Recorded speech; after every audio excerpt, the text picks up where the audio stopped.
चलिए आज की इस वीडियो में हम लोग किरचॉफ लॉ को देखते हैं। किरचॉफ लॉ जो है ना वो दो टाइप्स में है, जैसे एक है किरचॉफ का करंट लॉ, एक है किरचॉफ का वोल्टेज लॉ। ठीक है, तो एक किरचॉफ करंट लॉ है तो उसको बोलते हैं केसीएल। ठीक है, और एक है किरचॉफ वोल्टेज लॉ जिसको बोलते हैं केवीएल। ठीक है, केसीएल किस पे वर्क करता है? कंजर्वेशन ऑफ चार्ज पे, और केवीएल किस पे वर्क करता है? कंजर्वेशन ऑफ एनर्जी पे। अब दोनों लॉ को ध्यान से समझिए। केसीएल हमको ये बताता है कि जितना भी इनकमिंग करंट होगा किसी एक जंक्शन पे, जंक्शन क्या होता है? जंक्शन उस पॉइंट को बोलते हैं जहां दो या दो से ज्यादा चीजें आके एक पॉइंट पे मिले, उस पॉइंट को हम क्या बोलते हैं? जंक्शन। तो केसीएल ये बोलता है कि जितना भी इनकमिंग करंट होगा किसी एक पर्टिकुलर जंक्शन पे, जितना भी इनकमिंग करंट होगा वो उस पर्टिकुलर जंक्शन से जितना आउटगोइंग करंट होगा उसके बराबर होगा। मतलब कि जैसे सपोज कीजिए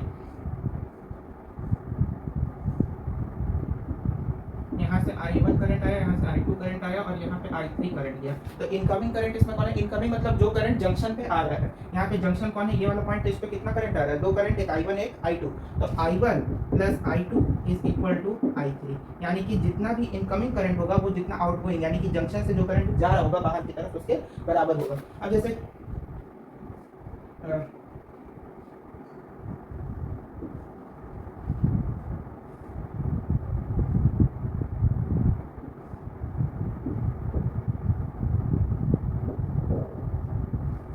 ठीक, इसमें यहाँ पे है ये I1, यहाँ पे है ये I2, यहाँ पे है ये I3 और यहाँ पे ये है I4, ये है I5। तो यहाँ पे अगर हम पूछें कि अकॉर्डिंग टू केसीएल क्या होगा तुम्हारा नेट करंट, तो हो जाएगा I1 plus I2 plus I3 is equal to I4 plus I5। कुछ बात समझ में आई? मतलब जितना भी इनकमिंग करंट है वो एक तरफ और जितना आउटगोइंग करंट है वो सारा का सारा एक तरफ, इनकमिंग करंट सारा का सारा एक। केवीएल रूल जो है ये मस्ट वेरी वेरी इंपॉर्टेंट है, इसको ध्यान से समझिए। केवीएल रूल जो है वो हमेशा ध्यान रखिएगा एक क्लोज्ड सरफेस के लिए एप्लीकेबल होता है। किसके लिए एप्लीकेबल होता है? क्लोज्ड सरफेस, यानी कि कोई भी क्लोज्ड सरफेस हो या कोई भी क्लोज्ड लूप हो। जैसे कि यहाँ पे देखो ये सारा का सारा जितना सर्किट है ये क्या है? क्लोज्ड सर्किट है। तो इन सारे में केवीएल जो है वो यूज्ड होगा। अब कैसे होगा उस चीज को समझिए। केवीएल ये चीज बताता है कि एक क्लोज्ड सर्किट में जितना भी पोटेंशियल डिफरेंस है, एक क्लोज्ड सर्किट में जितना भी पोटेंशियल डिफरेंस है उन सारे का सम किसके इक्वल होगा? जीरो के इक्वल होगा। जैसे कि इस सर्किट में V वोल्ट का बैटरी है, R का रेजिस्टेंस लगा हुआ है, तो V वोल्ट के बैटरी से I अमाउंट का करंट है, तो ये I अमाउंट का करंट कहाँ मिला? इस रेजिस्टेंस को। तो ये कंडीशन के लिए जो केवीएल होगा वो होगा V minus I R equal to zero. अब कैसे हुआ? क्या से देखिए, करंट जिस डायरेक्शन में चल रहा है, करंट कैसे चल रहा है? तो करंट हम लोग का क्लॉकवाइज डायरेक्शन में चल रहा है। करंट किस डायरेक्शन में चल रहा है? क्लॉकवाइज डायरेक्शन में। तो करंट के डायरेक्शन से अगर हम रेजिस्टेंस में इंटर करेंगे तो उस केस में जो वोल्टेज होगा वो क्या होगा? निगेटिव में होगा। वहीं अगर करंट जो है क्लॉकवाइज डायरेक्शन में चल रहा है लूप में, और हम लोग लूप में एंटी क्लॉकवाइज डायरेक्शन में मूव करते हैं, यानी कि करंट के अपोजिट अगर रेजिस्टेंस पे पहुंचते हैं तो उस कंडीशन में इसको क्या लेना होगा? Plus IR। तो पहला केस समझ गए, दूसरा केस को समझिए। अब यहाँ पे 3 वोल्ट का 3 बैटरी है। अब इसमें से आप किसी एक बैटरी से करंट भेज सकते हैं। हम 3 वोल्ट की बैटरी से भेज चुके हैं। यहाँ पे ये 1 ओम क्या है? इन सारे बैटरी का इंटरनल रेजिस्टेंस। अब देखिए 3 वोल्ट के बैटरी से करंट भेजे तो 3 यहाँ पे करंट चला तो इसका वोल्टेज लिखना होगा 3 माइनस। अब ये जो I अमाउंट का करंट है ये चलते चलते यहाँ पे पहुंचा इस बैटरी पे। तो यहाँ पे क्या होगा? अब यहाँ से समझो कि जो यहाँ पे करंट पहुंचा, यहाँ पे कितना करंट पहुंचा? I अमाउंट का करंट पहुंचा। तो ये I अमाउंट का करंट क्या करेगा? इस बैटरी को पार करेगा। इस बैटरी को ये I अमाउंट का करंट क्या किया? पार किया। पर जैसे ही ये I अमाउंट का करंट इस बैटरी को पार किया तो जब पीछे मुड़ के देखेगा तो उसको ये निगेटिव टर्मिनल बैटरी का दिखाई देगा। तो यहाँ पे 3 माइनस 3 होगा। इसका वोल्टेज क्या है? 3, तो 3 माइनस 3। और हम लोग करंट के डायरेक्शन में चल रहे हैं, करंट के डायरेक्शन में चल रहे हैं, तो उस कंडीशन में जो यहाँ पे रेजिस्टेंस है कैसे लेंगे? माइनस में। तो माइनस I और R, स्मॉल r। ठीक है, उसके बाद आगे चलो। फिर यहाँ पे करंट पहुंच के फिर अब इस वाले बैटरी को जब पार करेगा तो उस कंडीशन में भी नेगेटिव टर्मिनल दिखाई देगा। और ये नेगेटिव टर्मिनल जब पीछे देखेगा तो यहाँ पे भी -3 और इसका इंटरनल रेजिस्टेंस 1 ओम माइनस IR, क्योंकि यहाँ पे भी जब करंट के डायरेक्शन में ही चल रहे हैं तो रेजिस्टेंस किसमें होगा? निगेटिव में। वापस से ये चलते जाएगा करंट जो है इसमें इंटर करने से पहले जो है इस 1 ओम से टकराएगा तो माइनस में एक और IR। अब इन सबका वैल्यू किसके बराबर? 0 पे। अब यहाँ पे जितना भी R है उन सब में क्या करेंगे? 1 का वैल्यू डाल दीजिए इज इक्वल टू 0। तो 3 कैंसिल हो गया, minus 3I is equal to 3I is equal to -1 ampere का करंट आएगा। समझ में बात आ गई? तो यही सिंपल चीज है केवीएल, यानी कि केवीएल से हम लोग किसी भी सर्किट का नेट करंट या नेट वोल्टेज को फाइंड आउट किया जा सकता है। अब जैसे सी नंबर को देखो, सी नंबर को देखते हैं। इसमें हम क्या किए कि 3 वोल्ट का 3 बैटरी है, 3 वोल्ट का नहीं है, 2 वोल्ट, 3 वोल्ट का 2 बैटरी और एक 4 वोल्ट का है। तो हम जो है 4 वोल्ट की बैटरी से, जब भी ऐसा रहे ना कि 3 बैटरी गिवन है और उसमें ये देखिएगा कि सबसे ज़्यादा वोल्टेज किसका है। जैसे इसमें सबसे ज़्यादा वोल्टेज 4 वोल्ट का है तो उसी से करंट भेजिए। तो आई से करंट भेजें तो आई से कैसे करंट जा रहा है, क्लॉकवाइज डायरेक्शन में। आई से करंट कैसे जा रहा है, क्लॉकवाइज डायरेक्शन में। तो यहाँ से चला तो सबसे पहले इसका 4 लिखना होगा माइनस। अब करंट के डायरेक्शन में चल रहा है तो 1 ओम को जो होगा वो किसमें जाना होगा, निगेटिव। तो माइनस आई आर जो है 1 ही है तो हम उसको डालने हैं आई इंटू 1। चलो अब यहाँ से जब यहाँ पे करंट अब पहुंचा आई अमाउंट का तो फिर से क्या करेगा, इस बैटरी को पार करेगा। इस बैटरी को पार करके जब पीछे देखेगा तो कौन सा टर्मिनल दिखेगा, पॉजिटिव टर्मिनल। तो यहाँ पे ये क्या हो जाएगा +3 वोल्ट माइनस फिर से करंट जो है वो रेजिस्टेंस का है करंट के डायरेक्शन में, तो यहाँ पे भी माइनस आई होगा। समझ में आ रहा है कुछ खोपड़ी में। अब इसको चलते चलते जब करंट यहाँ से चलते चलते यहाँ पे पहुँच गया तो यहाँ पे ये जो 1 ओम है ये फिर से किसमें आ रहा है, करंट के डायरेक्शन में ही आ रहा है। तो यहाँ पे वापस पे क्या आ जाएगा -IR। फिर यहाँ पे चलते चलते करंट जब इसको पार करेगा, करंट इस बैटरी को पार करेगा और पीछे देखेगा तो कौन सा टर्मिनल दिखेगा, निगेटिव टर्मिनल। तो -3 फिर चलते चलते आया और इसमें एंटर कर गया। तो इसमें एंटर किया तो वो चीज़ हम लिख चुका है, इन सब का वैल्यू इक्वल 0 है। अब +3 -3 खत्म हो गया तो 4 -I is equal to 0। 4 -3I is equal to 0। 4 is equal to 3I। I का वैल्यू यहाँ से कितना आ गया 4/3 एम्पियर। समझ में आता है। तो कैसे करंट को हम लोग फाइंड करेंगे, बेसिकली किरचॉफ का जो वोल्टेज लॉ है वो पोटेंशियल डिफरेंस और करंट क्या होगा सर्किट के अंदर वो फॉलो करना है। ये सर्किट भी एज इट इज सेम चलेगा, बस यहाँ पे ये जो दिख रहा है ये अर्थिंग किया हुआ है। क्या किया हुआ है, अर्थिंग किया हुआ है। तो उससे हम लोग को कोई बहस नहीं है, सिंपल इस वाले पॉइंट को हटा दीजिए। अब बाकी जो सर्किट है वो एज इट इज चलता चला जाएगा। अब यहाँ पे हमको नहीं लगता इस सर्किट में कोई दिक्कत होगा। इस वोल्ट करंट भेजेंगे तो करंट जो है यहाँ से चलते जाएगा। इसका अगर देख रहे हैं तो 10 करंट चलता गया यहाँ 5 ओम पे -I 5 हो जाएगा -I R capital R -I capital R 1 R2 और इज इक्वल टू 0। तो 10 -5 इज इक्वल टू 0। तो यहाँ से 5 10 यहाँ पे I का वैल्यू भी हमको कितना दिख रहा है 1 एम्पियर। तो यहाँ पे भी करंट कितना आ जाएगा। चलिए अब जो हम लोग व्हीटस्टोन ब्रिज और मीटर ब्रिज ये दोनों चीज़ को समझिए। देखिए किरचॉफ रूल अभी हम लोग पढ़ चुके हैं। तो व्हीटस्टोन ब्रिज का जो इक्वेशन है हम लोग किरचॉफ रूल से ही फाइंड करेंगे। और जो मीटर ब्रिज होता है ये ऊपर वाला ये व्हीटस्टोन ब्रिज है और ये मीटर ब्रिज है। तो मीटर ब्रिज जो होता है वो व्हीटस्टोन ब्रिज के ही प्रिंसिपल पे वर्क करता है। तो दोनों चीज़ को एक ही साथ समझ लीजिए। व्हीटस्टोन ब्रिज को ध्यान से समझो। व्हीटस्टोन ब्रिज में होता क्या है कि 4 रेजिस्टेंस होता है जिसमें से 3 रेजिस्टेंस का हमको वैल्यू पता होता है, एक का वैल्यू हम लोग को अननोन रहता है और वही फाइंड आउट करना होता है बेसिकली। तो उसका इक्वेशन क्या होता है कि V वोल्ट का बैटरी है, इससे I अमाउंट का करंट भेजें। यहाँ पे जब वो I अमाउंट का करंट पहुंचेगा तो 2 भाग में बटेगा, एक इधर जाएगा, इसको बोलिए I1 और दूसरे को I2 बोल दीजिए। दूसरे को क्या बोल दीजिए, I2। ठीक है।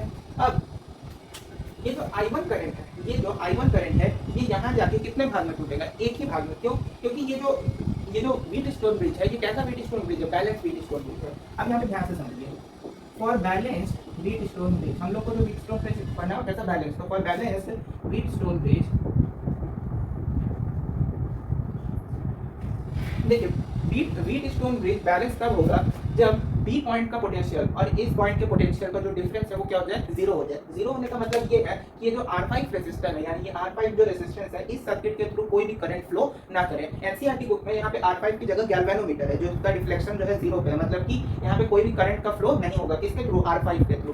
तो अगर हम उस कंडीशन में VB माइनस VD निकालें तो वो कितना हो जाएगा I और R5, क्योंकि I उस कंडीशन में क्या होगा 0। बैलेंस स्टोन ब्रिज के लिए I का वैल्यू क्या है 0 करंट का। तो VB minus VD is equal to 0। तो VB जो है वो किसके बराबर हो गया, VD के। और इस रिजल्ट का एकदम हम लोग को ध्यान में रखना है। अब आगे चलिए, तो इसके अलावा कोई करंट पार नहीं होगा। तो यहाँ पे ये जो I1 करंट है ये R1 को मिलेगा, फिर डायरेक्टली जाके R2 को मिलेगा, फिर यहाँ पे पहुंच गया। अब उसी तरह से ये जो I2 करंट है ये R4 को मिलेगा, R3 को मिलेगा, फिर यहाँ पे I1 करंट पहुंचा, यहाँ पे I2 करंट पहुंचा, दोनों मिलकर आगे जाके फिर से I करंट में कन्वर्ट हो गया। तो अब यहाँ पे ध्यान से समझिए, अब सबके अक्रॉस हम लोग को क्या निकालना होगा, पोटेंशियल। क्या निकालना होगा, पोटेंशियल का डिफरेंस। जैसे यहाँ पे किया ना उसी तरीके से। तो VA माइनस VB अगर हम करते हैं, क्या करते हैं, VA माइनस VB, तो वो कितना हो जाएगा I1 R1 कि इसके अराउंड करंट कितना है I1 और इसके अराउंड रेजिस्टेंस में कितना है R1।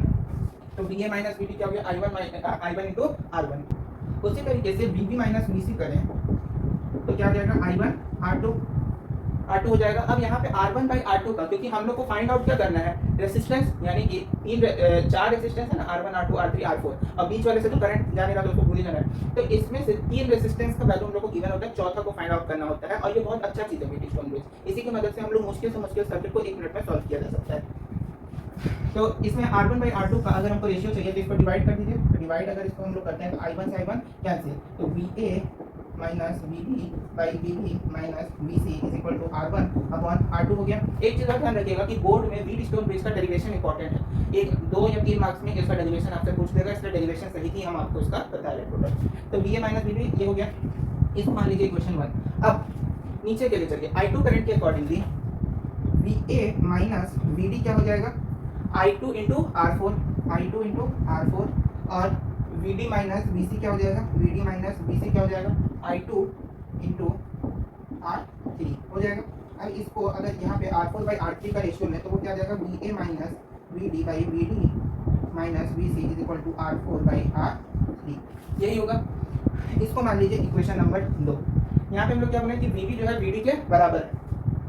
तो अब यहाँ पे हम क्या करते हैं कि ये जो VD है इसको किससे रिप्लेस कर देते हैं, VD से। तो यहाँ पे कर देते हैं replacing VB is equal to VD in equation 2, ठीक है। तो VA minus VB is equal to R4 और VB minus VC is equal to R3, ये हो जाएगा इक्वेशन 2। अब ध्यान से देखो, तो इक्वेशन 1 में भी LHS में क्या है, VA minus VB/VB minus VC, और इसमें इक्वेशन 2 को भी अब जब RHS, ये भी क्या है 2D है, इक्वेशन 2 को जब LHS देखो तो VA minus VB VB minus VC, equation 1 और इक्वेशन 2 इसको 3 बोल दो। तो इक्वेशन 3 और इक्वेशन 1 दोनों में LHS क्या है, सेम है, तो RHS क्या हो जाएगा, सेम। तो from 1 and 3 R1/R2 is equal to R4/R3, यानी कि R1 into R3 is equal to R4 into R2। इस रिलेशन को आपको याद रखना है, यही आपका व्हीट स्टोन ब्रिज का इक्वेशन। चलिए अब मीटर ब्रिज को समझिए। देखिए मीटर ब्रिज में होता क्या है, 100 सेंटीमीटर की एक वायर होती है, एक तार होता है। 100 सेंटीमीटर मतलब लगभग 1 मीटर। तो इतने लेंथ का यहाँ पे क्या होता है, एक धागा होता है। तो इसको हम 100 ही कंसिडर कर लेते हैं, 100 सेंटीमीटर, ठीक। कहाँ से जहाँ तक इस धागे का लेंथ।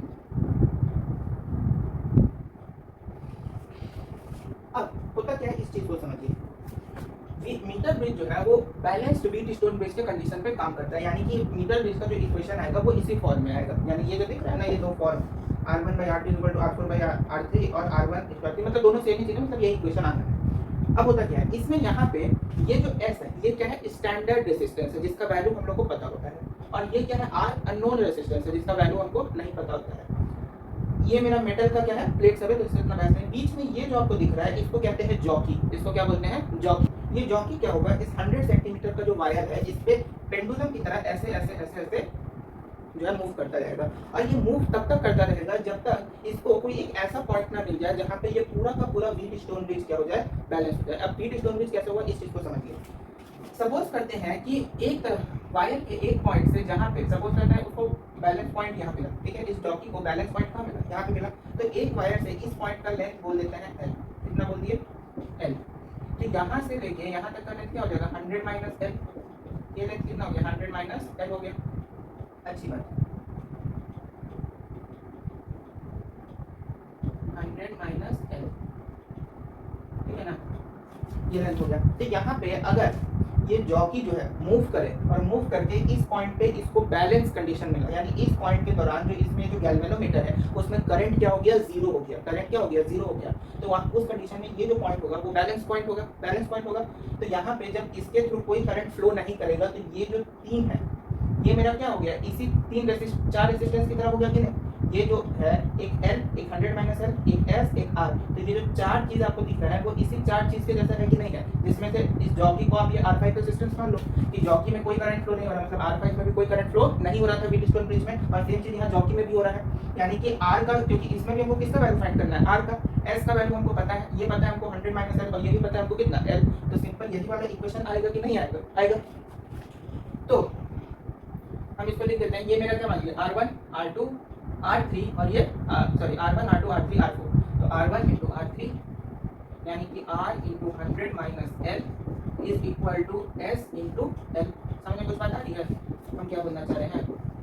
अगर किसी को कोई प्रॉब्लम लग रहा है तो वीडियो के ऊपर फिर से रिवाइंड करके ध्यान से समझो, कॉपी पेन के साथ, तो समझ में आएगा। अब इस S को क्या कर दीजिए, इधर भेज दीजिए। तो R by S is equal to L upon 100 minus L। Metre bridge का इक्वेशन आ गया। समझ में आता है? तो मीटर ब्रिज जो है सिंपली व्हीटस्टोन ब्रिज के ही बैलेंस व्हीटस्टोन ब्रिज के ही प्रिंसिपल पे वर्क करता है। और कैसे हम कंपेयर करके भी आपको बता दिया, जैसे यहाँ पे कैसे R5 के थ्रू कोई भी करंट फ्लो नहीं हो रहा था, सिमिलरली यहाँ पे भी जॉकी जब बैलेंस पॉइंट पे आया, ऐसे ऐसे जॉकी जो है ऐसे ऐसे इधर से उधर जा रहा था, तो उस कंडीशन में जब ये बैलेंस पॉइंट पे पहुंचा तो यहाँ पे इसको करंट कितना आ गया, 0। गैल्वेनोमीटर जो डिफ्लेक्शन ऑफ कितना शो किया, 0। तो उसके बाद ये किसकी तरह एक्ट करने लगा, एक बैलेंस व्हीटस्टोन ब्रिज की तरह, जिसमें ये चार जो है हम आपको यहाँ कंपेयर करके भी बताया। इसमें भी क्या था कि एक बैलेंस व्हीटस्टोन ब्रिज था जिसमें से 3 रेजिस्टेंस का वैल्यू हमको पता था, चौथे का निकालना था। सेम चीज यहाँ है कि 3 का हमको पता है, किसका किसका, S का 100 - L और L का हमको निकालना क्या था, R। तो वो हम लोग को यहाँ से फाइनली पता चल गया। चलिए अब हम लोग ग्रुपिंग ऑफ सेल्स को समझते हैं। देखिए ग्रुपिंग ऑफ रेजिस्टेंस हम लोग जान चुके हैं कि सीरीज में resistance R1 + R2 + Rn dot dot इतना होता है, और पैरेलल में क्या होता है 1/R equivalent = 1/R1 + 1/R2 + 1/R3 dot dot dot. अब ग्रुपिंग ऑफ सेल्स को समझिए। सेल्स को जब ग्रुपिंग करते हैं, इसका भी दो होगा, सीरीज और पैरेलल। सीरीज में जब सेल्स को ग्रुपिंग करते हैं उस कंडीशन में क्या वैल्यू आता है, और जब पैरेलल में ग्रुपिंग करते हैं तो उस कंडीशन में क्या आता है, वो चीज समझना है। अच्छा एक चीज और, जो कि सेल जो होता है, सेल इसमें क्या होता है, दो चीज होता है। एक होता है आपका ईएमएफ यानी कि वोल्टेज सेल का, और दूसरा होता है इंटरनल रेजिस्टेंस। तो दोनों जो है आपको इसमें फाइंड आउट करना होगा, यानी ईएमएफ क्या होगा और रेजिस्टेंस क्या होगा, दोनों चीज। देखिए सबसे पहले सीरीज कॉम्बिनेशन देखते हैं।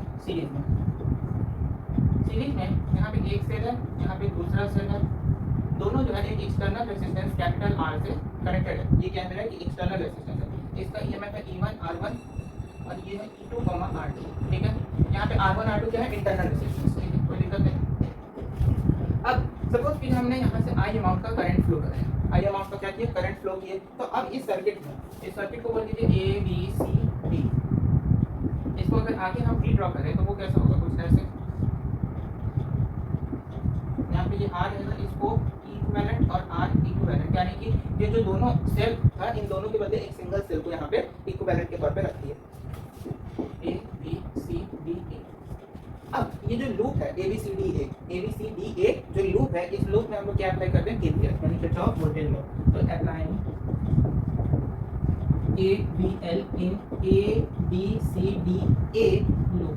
हमेशा ध्यान रखिएगा कि कोई भी क्लोज्ड सरफेस हो या कोई भी लूप हो, कोई भी क्लोज्ड चीज हो, उसमें हमेशा जो भी हम लोग अल्फाबेटिकली नाम देंगे वो जिस लेटर से शुरू होगा उसी पे अंत होगा। जैसे कि यहाँ पे ऐसा नहीं कि इस लूप का नाम क्या होगा, A B C D A। ऐसा नहीं है कि इस लूप का नाम होगा A B C D का मतलब आप A से चले और D पे खत्म, तो ये लूप नहीं हुआ। क्यों? क्योंकि आप इस पोर्शन को कंसिडर नहीं किए। जब A B C D A यानी A B C D और A यहाँ तक, जब यहाँ से चले यहीं पे पहुंचे तब पूरा लूप कंप्लीट हुआ। तो लूप का नाम क्या होगा, जो अल्फाबेट से स्टार्ट करेंगे उसी अल्फाबेट पे खत्म करना होगा।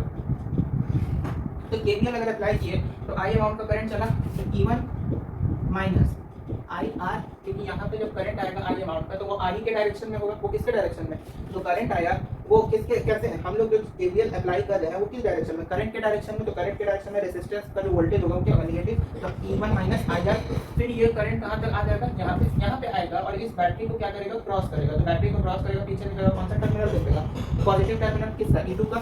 तो प्लस E2 माइनस IR2, यहाँ पे जरूरत नहीं हमको लग रहा है बताने का कि माइनस IR2 क्यों किए होंगे।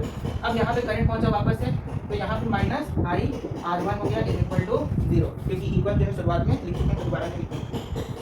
तो जैसे ही यहाँ पे इसको थोड़ा और सॉल्व कीजिएगा, plus IR plus E2 minus IR2 plus R1 = 0। एक और काम कीजिए, E1 प्लस E2 को रहने दो, plus IR minus IR minus IR2 plus R1, ये हो गया E1 plus E2 minus IR plus R2 plus R1, ये हो गया। इसमें कोई दिक्कत नहीं। तो यहाँ से I जो है वो फाइनली ये सब 0 के बराबर है। I क्या हो जाएगा, R plus R2 E1 plus E2 by R times R1 plus R2। ये जो R है वो R इक्विवेलेंट होगा। यहाँ पे ये जो R है ये किसके बराबर होगा, R इक्विवेलेंट। ठीक है, अब इसको थोड़ा सा ध्यान रखिए, इसको अब आप थोड़ा ध्यान रखिए इक्वेशन 1 के तौर पे। अब यहाँ से अगर हम करंट निकालें तो करंट क्या आना चाहिए आपके अकॉर्डिंग, यहाँ से करंट आएगा E/R equivalent plus R equivalent. यहाँ से करंट क्या आएगा, अगर इसके अकॉर्डिंग देखें तो total voltage upon total resistance. ठीक है, अब इस दोनों इक्वेशन को थोड़ा सा कंपेयर करो। जब इन दोनों इक्वेशन को आप कंपेयर कीजिएगा तो देखिएगा कि E इक्विवेलेंट किसके बराबर हो रहा है, E1 प्लस E2 के। तो यहाँ से लिख सकते हैं E equivalent = E1 plus E2। और वहीं आर इक्विवेलेंट, ये आर इक्विवेलेंट को देखिएगा तो किसके बराबर, R1 प्लस R2, तो आर इक्विवेलेंट के बराबर है R1 प्लस R2। फिर जब सीरीज कॉम्बिनेशन हो तो उसमें ई इक्विवेलेंट यानी कि ईएमएफ का इक्विवेलेंट क्या होता है, एक रेजिस्टेंस की तरह E1 प्लस E2 और आर इक्विवेलेंट तो as it is R1 plus R2। अच्छा, सबसे पहले पैरेलल कॉम्बिनेशन को जानने से पहले एक चीज समझते हैं, क्या सीरीज कॉम्बिनेशन में एक चीज को समझिए कि मानते हैं कि हम लोग के जो सीरीज कॉम्बिनेशन होता है उसमें बैटरी कैसे कनेक्टेड होती है, इस तरीके से, एक बैटरी ऐसे कनेक्टेड है। लेकिन मानते हैं कि अगर इसमें कोई बैटरी जो है वो रॉन्गली कनेक्टेड हो जाए, मतलब कि जैसे यहाँ पे सारा बैटरी जो है वो एकदम सही तरीके से कनेक्ट है, मानते हैं इसी कॉम्बिनेशन में एक ऐसे कनेक्ट हो जाए, तो यहाँ पे देखिए ये जो बैटरी है, ये जो सेल है, ये रॉन्गली कनेक्टेड है, यानी कि इसका इस सेल का जो नेगेटिव टर्मिनल है वो दूसरे सेल के भी नेगेटिव टर्मिनल से कनेक्टेड है। जबकि होता क्या है कि एक सेल का नेगेटिव दूसरे के पॉजिटिव, फिर उसका नेगेटिव दूसरे के, फिर उसका नेगेटिव दूसरे के, फिर उसका नेगेटिव और किसी के पॉजिटिव से कनेक्टेड होता है, ऐसा चलता है। लेकिन यहाँ पे क्या है कि एक सेल का जो नेगेटिव है वो दूसरे के नेगेटिव से ही कनेक्टेड है। तो यहाँ पे टोटल नंबर ऑफ सेल कितना है, रॉन्गली कनेक्टेड 1, और डिस्टर्ब कितने सेल को कर दिया, 2 सेल को, पहला ये दूसरा ये, ठीक है। तो अगर n नंबर ऑफ सेल्स, क्या बोले, n नंबर ऑफ सेल्स जो है आर कनेक्टेड रॉन्गली, यानी रॉन्ग तरीके से अगर n number of cells connected है तो वो टोटल कितने सेल्स को डिस्टर्ब कर देगा, 2n नंबर्स। यानी कि मानते हैं कि मेरे कोई भी एक सर्किट गिवन है, उस सर्किट में अगर 8 सेल्स जो है, 8 सेल अगर रॉन्गली कनेक्टेड है तो वो कितने नंबर ऑफ सेल को डिस्टर्ब कर देगा, 2n नंबर ऑफ सेल्स, यानी कि 8 × 2 16, यानी खराब है 8 सेल और डिस्टर्ब कितने सेल को कर दिया, 16। समझ में बात आ रही है। मतलब मेरे पास कोई एक सर्किट है, ठीक है, उस सर्किट में बहुत सारे सेल्स कनेक्टेड है और उन बहुत सारे सेल्स में से 8 सेल जो है वो रॉन्गली कनेक्टेड है। तो उस 8 सेल जो रॉन्गली कनेक्टेड है उसके कारण डिस्टर्ब कितना सेल हो गया, 16 सेल्स। समझ में बात आ गई। तो ये एक छोटा सा कंफर्मेशन से जुड़ा हुआ है। चलिए अब पैरेलल कॉम्बिनेशन को समझते हैं।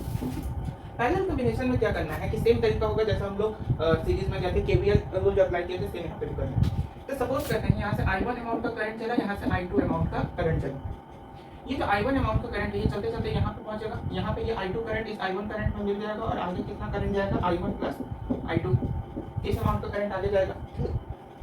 चलिए तो अब इस लूप में KVL लगाना होगा। किस लूप में, एक बार हम लोग चलेंगे इस पूरे लूप में A B C D E F A, यानी कि ये पूरा लूप, और एक बार ये नीचे वाले लूप में B C D E D, ठीक है। तो लिखते हैं applying KVL in loop A B C D E F A, ठीक। A B C D E F A, इस लूप में हम लोग KVL रूल को अप्लाई करते हैं।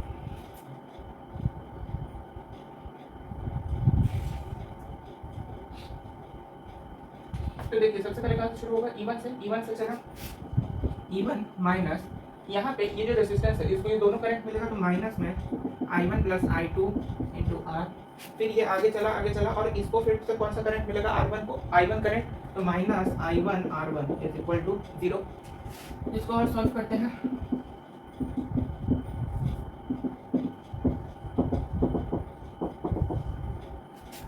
अब यहाँ से एक काम करते हैं क्या कि इसमें भी I1 है, इसमें भी क्या है, I1 को कॉमन ले लेते हैं। E1 minus R plus R1, I1 minus I2 R is equal to 0, ठीक है। अच्छा एक चीज़ और समझिए कि यहाँ पे हम लोग को निकालना क्या है कि ग्रुपिंग ऑफ सेल्स में E इक्विवेलेंट क्या होता है और R इक्विवेलेंट क्या होता है। तो एक बात बताओ, टोटल करंट कितना है, I1 प्लस I2 जो है अगर इस सर्किट के अकॉर्डिंग देखें तो कितना आना चाहिए, E इक्विवेलेंट, यानी कि ऊपर में जो करंट निकालते हैं ओम्स लॉ के अकॉर्डिंग करंट क्या होता है, V इक्वल टू IR, तो I जो है क्या हो जाएगा, E बाई R। अगर यहाँ पे V की जगह हम E लिखें, E है कोई दिक्कत नहीं। तो I क्या आ रहा है मेरा, total E equivalent by total R equivalent, तो R इक्विवेलेंट क्या हो जाएगा, एक R ये प्लस R2 प्लस R1, तो यहाँ पे R प्लस R इक्विवेलेंट होगा, यानी R2 प्लस R1 प्लस जो भी आएगा। तो हमको जो है इसी फॉर्म में जो है एक इक्वेशन लाना है और उसके बाद जैसे सीरीज के फॉर्म में कंपेयर किए थे सिमिलरली यहाँ पे भी कंपेयर कर लेना है। तो इसको इक्वेशन 1 बोल देते हैं। अब अप्लाइंग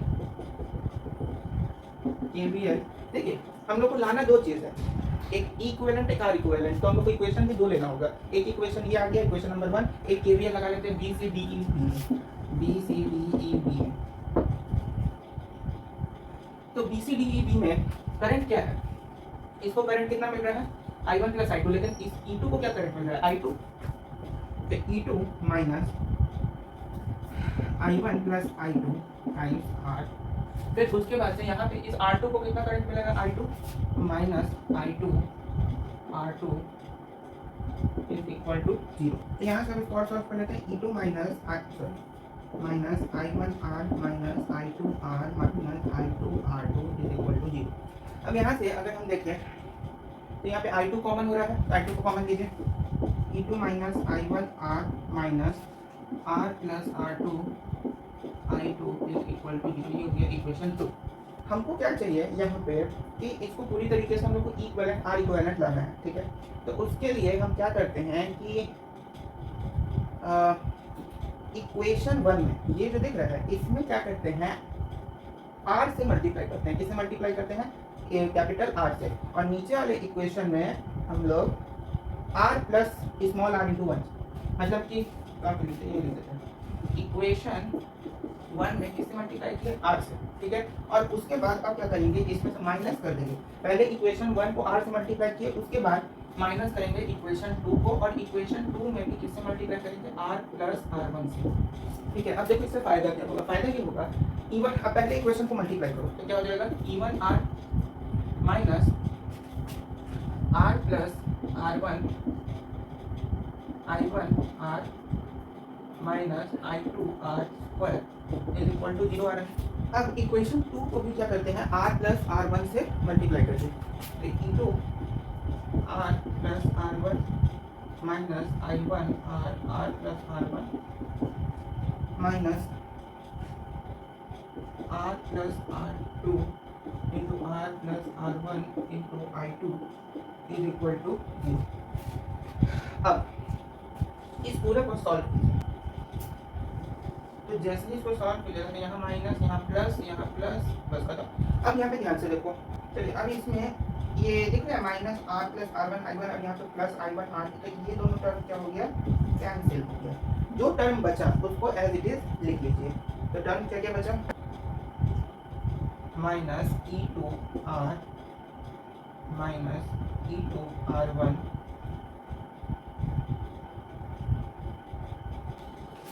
तो यहाँ पे हो जाएगा प्लस I2। अब देखो I2 इसमें भी है, I2 इसमें भी है, तो I2 को कॉमन ले लेते हैं, ठीक है। तो अंडर ब्रैकेट क्या बचेगा, R स्क्वायर प्लस, उसके बाद तुम लोग अपना और कैलकुलेट करते जाओगे ना। जैसे यहाँ पे तो हम थोड़ा शॉर्ट में कर दे रहे हैं, लेकिन थोड़ा अगर लंबा चौड़ा कैलकुलेशन करोगे तो वैसे ही आएगा। अगर दिक्कत हो रहा है तो पूरा सॉल्व करके देख सकते हो।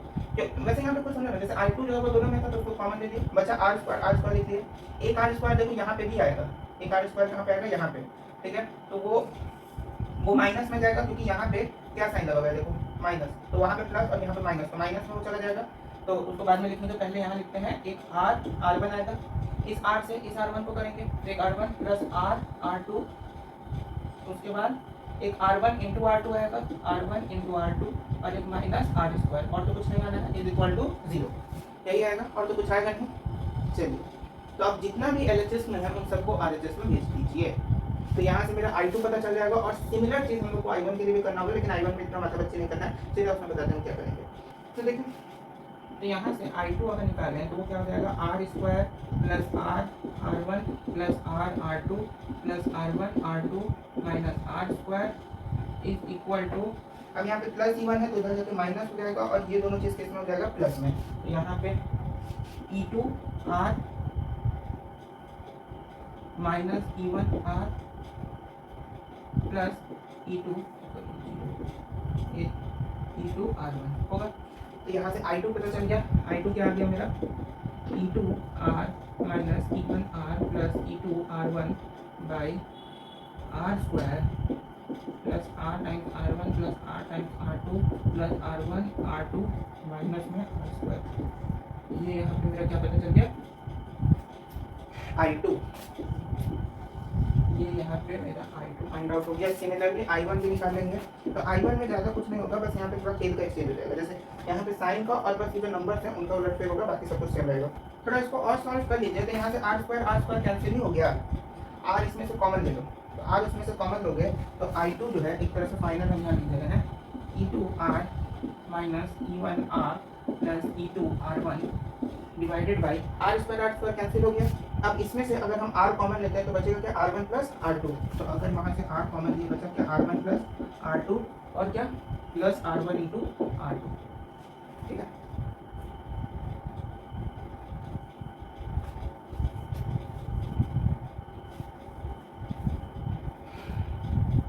और I1 करंट जैसे ही लिखोगे ना तो I1 सब कुछ सेम रहेगा, बस यहाँ पे I2 करंट लिखे सिमिलरली करके लिखना है I1 में बस क्या होगा कि ये जो नंबर दिख रहा है ये एक चेंज हो जाएगा। जैसे यहाँ पे E2R है तो यहाँ पे हो जाएगा E1R, यहाँ पे E1R है तो यहाँ हो जाएगा E2R, और यहाँ पे E2R1 है तो यहाँ हो जाएगा E1R2। समझ में बता रही है क्या करना चाह रहे हैं, तो बस वही करना है। तो I1 करंट क्या हो गया E1R minus E2R plus E1R2 four को डिवाइड करोगे R times R1 plus R2 plus R1 R2।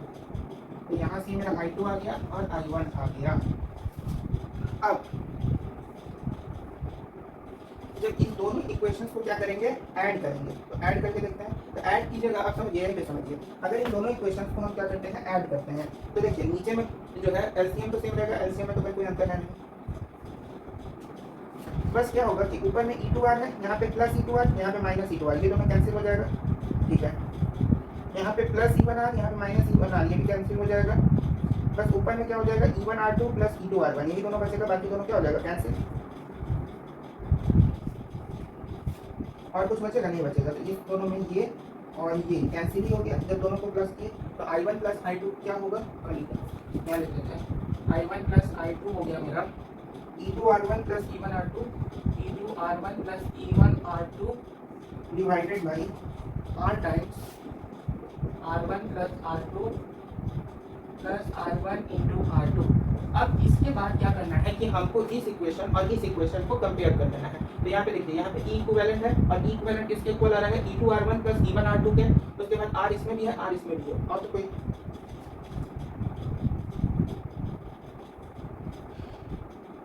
हालांकि इसको अगर थोड़ा और सॉल्व करना चाहो तो एक तरीका होता है,